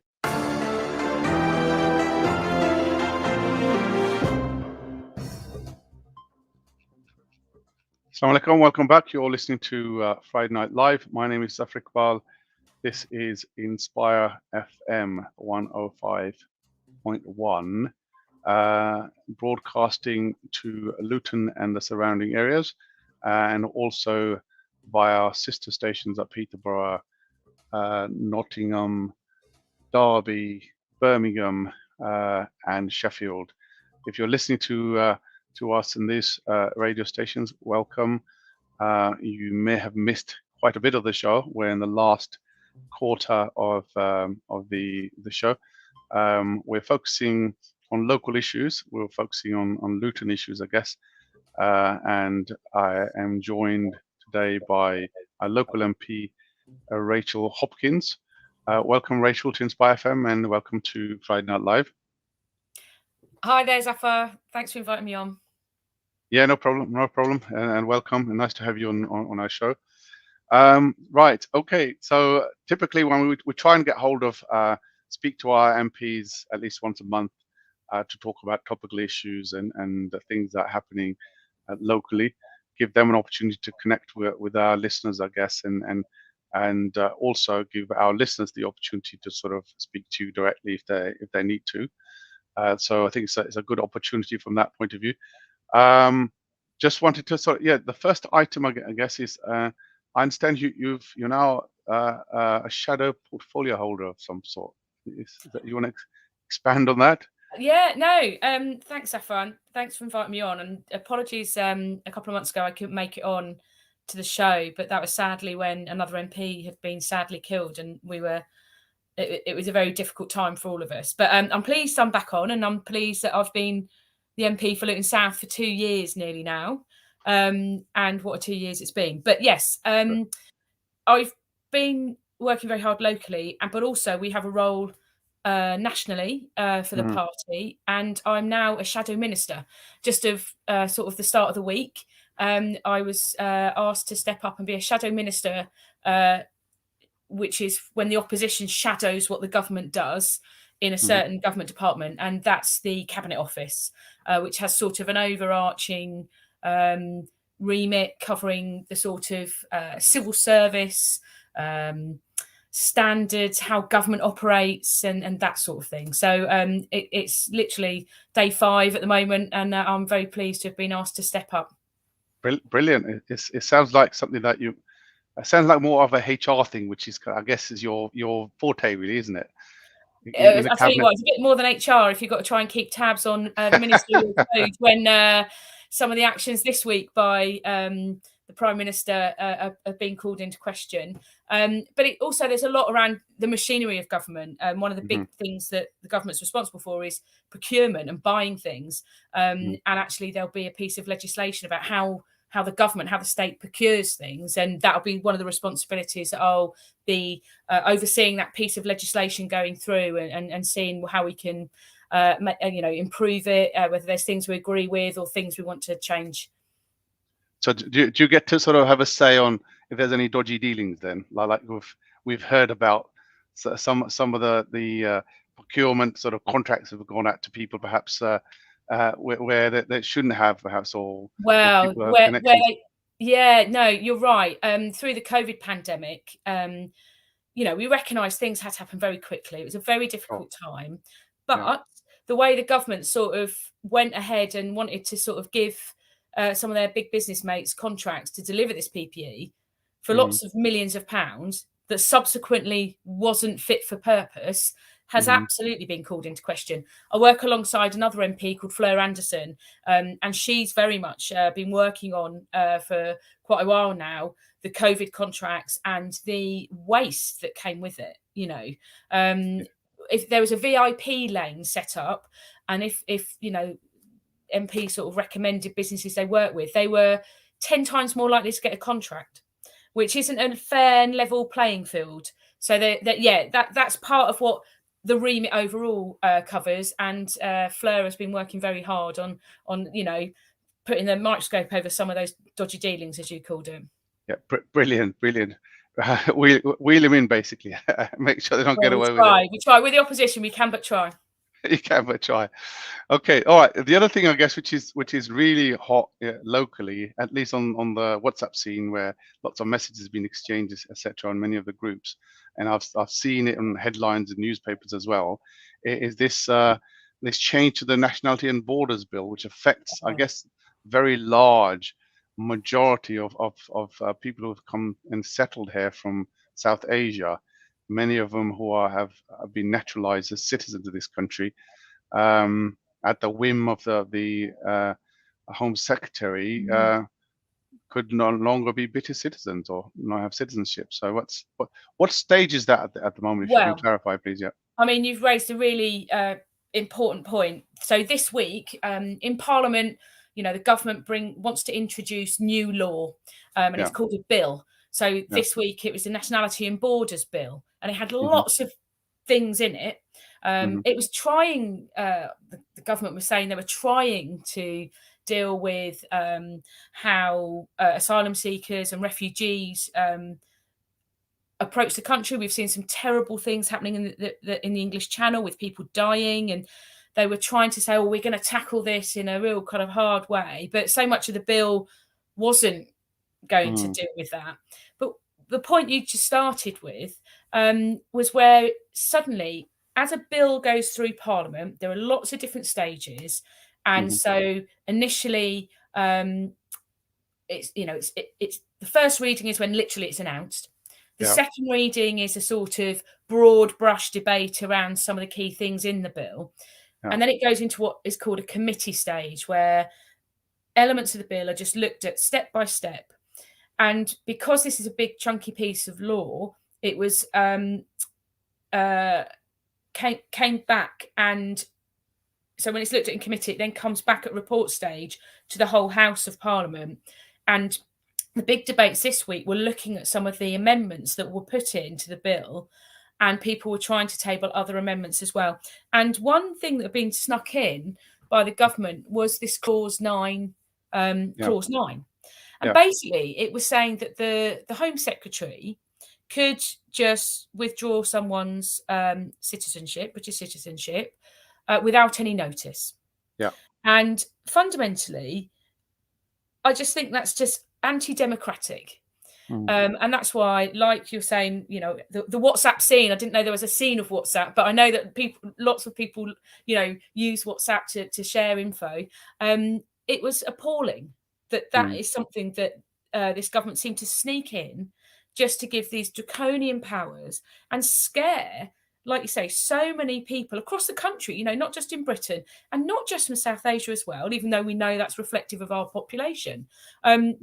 The Labour Party was thoroughly opposed to this. And overall, we voted the final stage of the bill. We you know, wanted to put in amendments to the bill. The government voted them down. We tried to oppose the government's bill. And then the final sort of, it's called the third reading. That's the final time in the House of Commons. And the Labour Party voted against the bill as a whole because there's so much in it that really isn't going to try and deal with what it pertains to be. And it's got some of these measures in it that are just appalling, quite frankly. Okay, so I guess yourself, along with the Labour Party, is going to vote against it. We did. Yeah. Yeah. Okay. Which probably at this stage probably doesn't help anybody, because I think you're in a minority at the moment, and the Tories got a majority, and it'll whack it through, I guess, or they have whacked it through. Yeah. And sadly, that's why we've got a Conservative government, as you rightly point out. It is going, has it been through the Lords? I can't remember. I think it's going to the House of Lords now. It's going to the House of Lords, you're right. It started in the Commons. So there's the two houses of Parliament. Sometimes pieces of law, bills start in one or other of the houses. And let's hope that we can see some amendments come through from the Lords to some of the issues. I mean, some of the other things in that bill were around creating like 2 tiers of asylum seekers and refugees, which is just horrendous. Just they're trying to if you are fleeing persecution, you're a refugee, whichever way you arrive in a country. And I think, you know, it really is draconian, and creating this 2-tier sort of refugee status is just, you know, it's not. Well, I've seen a parliamentary petition, right? I think it's attracted over 100, and last time I checked, 140 signatures. So it's likely that it's going to be brought back and discussed again. So that's very interesting. So as much as there are bills and legislation that go through Parliament, when there's a petition, and rightly point out it's a parliamentary petition, if it gets over so many signatures, the government have to write a little reply, 10,000 signatures. But when it goes over 100,000 signatures, it comes into Parliament to be debated, usually in the smaller part of Parliament called Westminster Hall. So that's why you'll see really interesting topics being debated that are of interest to the public, and that's the most important thing, that this is where the public have signed this petition to Parliament to say, we want you to consider this issue again. So that's important, that point has been raised through the petition format, and so hopefully we'll see that come in line. And I guess this Nationality and Borders bill has been, and I think a lot of people, right, of South Asian backgrounds have been watching this for many years, because it's taken on more and more of a draconian sort of step-by-step approach. I think it was introduced by the Blair government, by the way, in 2002, the initial amendments which allowed for nationalities to be withdrawn. Obviously, there's some safeguards in terms of the legal challenges, etc. But that was I guess that was the first time, and again, the way it was introduced was the aftermath of 9/11 and terrorism and all of that, and it was snuck in. Whereas in fact, it wasn't dealing with terrorism at all. In effect, it's affecting or potentially affecting a very large majority of I guess the immigrant population in the UK. And again, Theresa May has actually, took it one step further, took it away. I guess, I mean, you probably know this more than I do, but took it away from the legal recourse, and and replaced it with a notice, and that notice is the last, I guess, piece that's standing in a way between Home Secretary, who on a bad day could ruin your career, I guess, your life. Yeah, more than just your career. I think you make the point, as you've just talked that through, you've made the point that we live by the rule of law. We have laws in this country, whether we sometimes agree with them or not. But we usually have, but natural justice would say you'd have a right of appeal. So a decision might be made, you'd have a right of appeal. But the point you just raised there is that ability of a decision being made and you having a right of appeal, because it's done through a process, has been whittled away until this legislation has now said doesn't even need a notice, doesn't even need to give someone notice, they can just do it. And that is just, as you used the word, draconian, I think, as well. I thoroughly agree with you. Right. And do you think if the Labour government comes to power next, they'll look at repealing this? If there is enough pressure, I guess, from I think we are much more in favour of a fair system. Do you know what I mean? Like I was saying, about actually having a fair system that people understand. And the biggest thing is around, there's a couple of other points of this bill, as much as there is the bit around citizenship, it's around refugees, and it's around people trafficking and the criminals that are just trafficking people and exploiting them when they are fleeing persecution. And we would, we could see this bill for being pretty much the sham that it was, really. The government are using kind of rhetoric to talk about they're trying to tackle with it, but all they're doing is just squeezing down, being more authoritarian, and not actually, working with those countries in Europe, France, Belgium, to really think about, better arrangements, better agreements, better partnership working to support people who are fleeing persecution fundamentally. So, there's a lot of work to be done. Difficult to specifically say right now what would happen in the future, but we certainly wouldn't be as authoritarian and draconian as you say. Indeed. Okay. Moving on. I guess the Islamophobia Awareness Month. I guess it's something that again highlighting some issues of concern to the local community. And I guess you've had some involvement in that. Yeah, so November is Islamophobia Awareness Month, yes. And there are various events that take place, and part of it is, it says what it does on the tin. Really, is talking about the fact that Islamophobia is out there and rife. So a couple of key things we know that it is the highest percentage hate crime. I think it's something like 46%. I might have got that slightly wrong. Of hate crimes are targeted at Muslims when you think of religious hate crime. And one of the things that I took part in, because obviously representing my constituents as much as all of us, was a Westminster Hall debate that was led by Afzal Khan, a Manchester MP, around Islamophobia awareness, and particularly pushing on a couple of points. The fact that the Conservatives haven't decided to adopt the phrase, the meaning of Islamophobia that's been agreed by the other political parties, recognising it is in a form of racism, and also that they're not tackling Islamophobia in their own party. So it was a really good debate that was well attended by Labour Party members, particularly, who recognise that so many of our constituents, this is a real live issue that they're tackling every day, and we need to be raising awareness. We need to be ensuring that people understand how it is, in increasing, and trying to raise awareness with the government. So a Westminster Hall debate is when you can also raise these points and you have a response from the minister. Sadly, she did something that was a part of one of those tropes around Islamophobia, in talking about at the start of her meeting, her speech in this debate.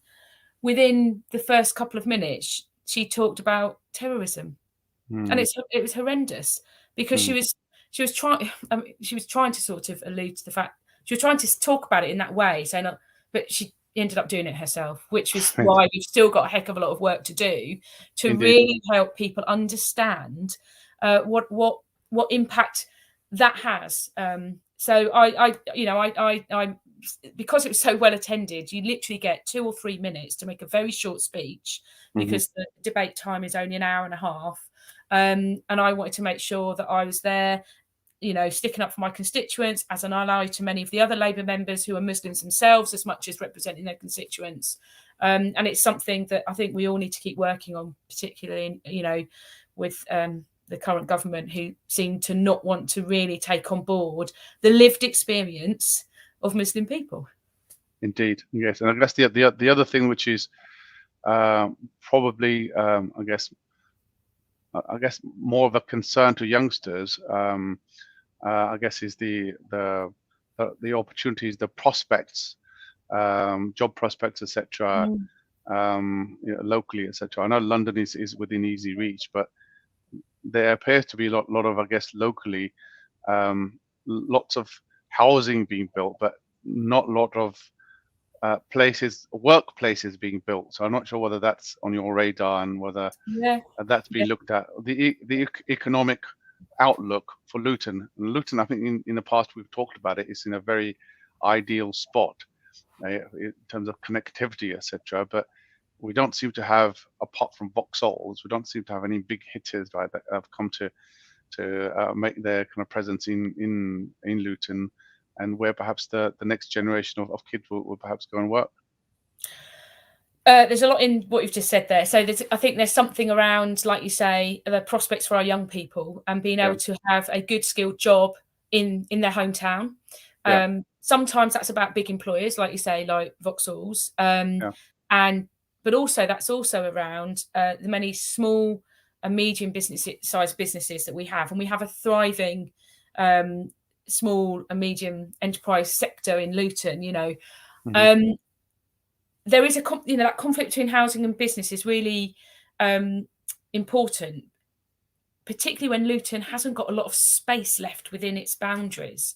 And the government wants to sort of strip away some of the sort of protections and regulations for particular parts of a town that has a local plan that sets out different areas. That's going to be for housing, that's going to be for employment, that's, for leisure, whatever. So one of the things I've been wanting to get involved in is talking of bills as well. So there's the housing and employment planning side of things, but also how we look at prospects for young people. And a bill, a piece of law that's currently in Parliament is the Skills and Post-16 Education Bill, which is all about developing a local skills plan that's led, the government wants it led purely by business and would consult colleges and other employers, particularly big public sector employers. The majority of people who employed, whether it's the NHS, whether it's a council, university, you name it, public sector employers. And I wanted to make sure that I could sort of try and influence that bill in committee so that local voices are heard, and they're heard through local institutions, not just the businesses who happen to take part in the Chamber of Commerce. And absolutely, the Chamber of Commerce has its place completely.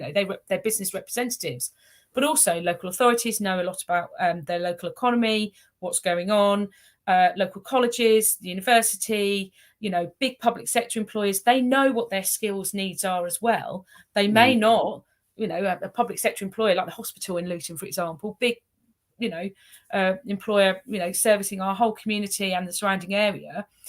We need to ensure that they can have a say to say, look, we need to see these things in our skills plan so that we can have the jobs, the people who can take the jobs in our area. So that's something, again, I want to try and work on. I'm very passionate that there are opportunities. And one of the things when I have been out and about in Luton South, listening to what people, organisations, charities are saying, is exactly that. What are these opportunities for young people, and how do we ensure that they can, have that aspiration for that skilled job when it's not necessarily obvious that it's there? And sadly, what we're seeing with the current government is a lack of sort of insight into what needs to happen to help create some of those jobs. With the pandemic, they did Kickstart, which was about getting people in, particularly younger people, to get a period of work, but it hasn't been as successful as they wanted it to be, hasn't had as many placements, hasn't had as many young people being to take it up. So there needs to be a real big think about how we do that. Indeed. And I guess the other thing, you mentioned colleges, and I guess you have some involvement in colleges as well. There is, I guess, a large proportion of youngsters who aspire to higher education. Yeah, absolutely. And they go to sort of, do A levels and O levels. I mean, apprenticeships, etc. But there is, I guess, pressures of places. There is, I guess, one college. There are colleges out of town, etc. But is there any plans afoot to maybe try and sort of cater more for the post-16 education in the town that you know of? I don't know of anything. I don't know anything specific. I know Barnfield College is obviously rebuilding its on its site, and I think they've gone through a bit of a tricky period, and then we're obviously had needed to improve. And over the last few years, I know there's a new principal. They're putting out their plan to redevelop the college, and obviously they'll want to, make sure that there's plenty of courses, that meet local demand, that meet the aspirations of young people. And I know that there's good working across the piece. We've got Luton Sixth Form, you've got Barnfield College, you've got some of the sixth forms in some of the schools in Luton. So in terms of specifics, I'm not abreast of any of those. Sorry. Okay, so I guess with a large population of youngsters wanting to go into higher education, it affords opportunity to, I guess, colleges to cherry pick. And I guess what safeguards are in place to ensure that everybody has equal opportunity to progress, and do well and get a higher education. Yeah, I suppose when we've got an increasing population and if there's a demand for places, that's about where we find those places then.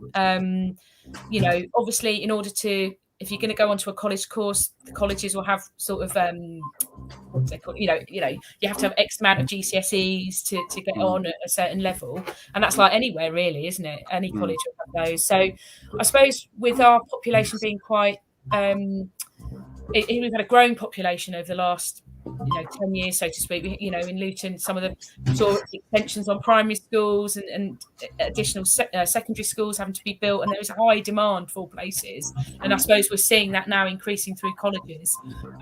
What I'd like to see, as long as young people get a positive progression to what they want to do, whether it's college, whether it's uni, whether it's an apprenticeship, whether it's a job. That's we're gonna Rachel. We're gonna have to leave it there. Oh, okay. You got the background music, which is gently telling me to shut up. Yeah, so telling me to shut up as well.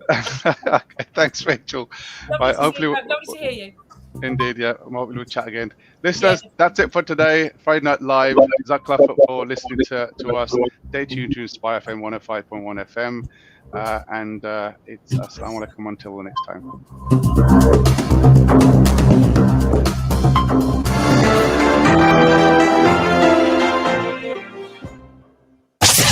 Coming up next, English Talk Series.